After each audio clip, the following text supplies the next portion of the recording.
மத்திய அமைச்சரவையில் எத்தனையோ துறைகள் இருந்தாலும் மீனவர்களுக்கென்று தனித்துறையை அமைத்தவர் பிரதமர் மோடிதான் என்று மத்திய நிதியமைச்சர் நிர்மலா சீதாராமன் தெரிவித்துள்ளார்.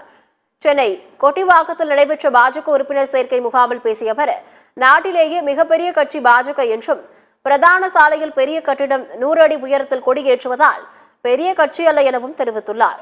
மத்தியில் ஆட்சியில் உள்ளோம், தமிழ்நாட்டில் ஆட்சி அமைப்பதற்கான வேலைகள் பெரிய அளவில் நடந்து வருகிறது என்று நிர்மலா சீதாராமன் கூறினார்.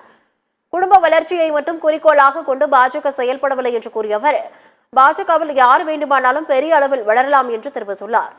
விவசாயிகள் எவ்வளவு முக்கியமோ அதே அளவு மீனவர்கள் முக்கியம் என்பதால் விவசாயிகளுக்கும் கிஷான் கடன் அட்டையை பிரதமர் வழங்கியுள்ளார் என்றும் அதன் மூலம் மீனவர்களும் பலனடைவார்கள் எனவும் நிர்மலா சீதாராமன் தெரிவித்துள்ளார்.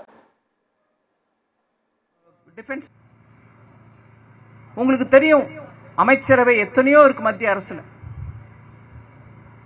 விவசாயிகளுக்கு ஒரு அமைச்சரவை, பின்தங்கிய வகுப்பினருக்கு சேர்க்கிறதுக்கு ஒரு அமைச்சரவை, இல்ல டிஃபென்ஸ் நாட்டில் தற்காப்புக்கு, இல்ல டிஃபென்ஸ் நம்ம நாட்டையே காப்பாற்றணும்ன்றதுக்கு இருக்கிறதுக்கூடிய டிஃபென்ஸ்க்கு ஒரு அமைச்சரவை. அப்படியா இருக்கும்போது மீனவர்களுக்குன்னு ஒரு தனி டிபார்ட்மெண்ட் ஏற்படுத்தினது மோடி ஐயா.